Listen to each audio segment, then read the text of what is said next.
Hello, good evening. Hello. Is that about right? You can hear me? Perfect. When I was about 10 years old, I found out how babies were made.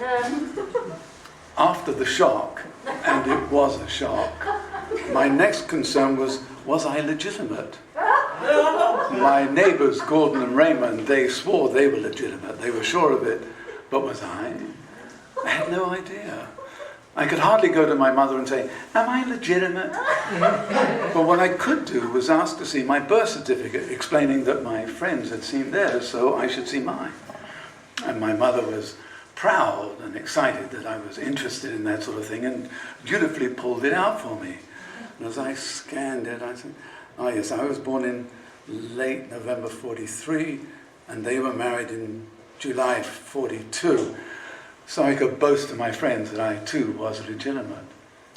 But I noticed something else on the birth certificate that stopped me in my tracks.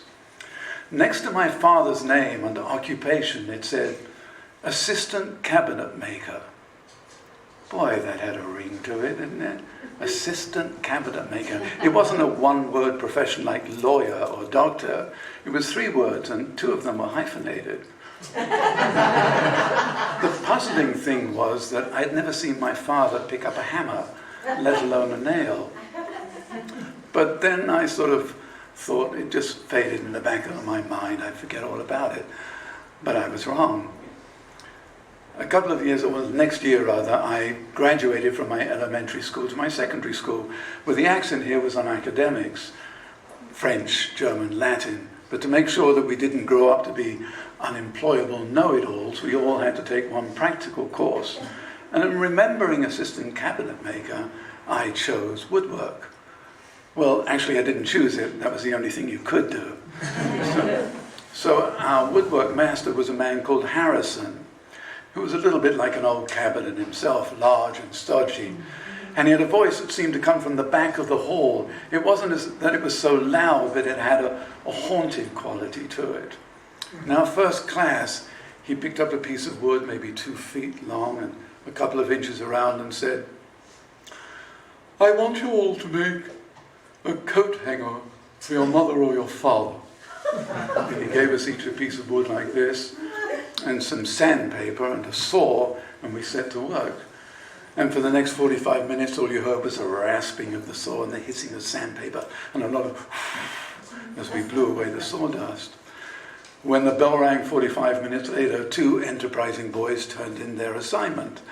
I was not one of them. Now, in between that class and the next one, a week later, I was in a play at my youth center. I only had a few lines, but afterwards people said, "You know, you were pretty good at that, you should do more of it." But assistant cabinet maker was now embedded in my brain. So I just said, "Well, thank you," and that was it. Come the class, I was first in line, and for the next 45 minutes, I didn't do so much sanding, but there was not so much sawing rather, but there was a lot of sanding and shaping, that sort of thing. But by the end of the class, I'd still not finished. Still, I was determined the next class to be right there at the beginning, and so I was. Halfway through the class, Harrison said, "Will all those boys, Elbling, please bring their assignment to the front desk?" I gave my coat hanger a final little bit of shine here, shaving here, and then I carried it up to Harrison, who picked it up, held it up to the light and said, "Is someone in your family deformed?"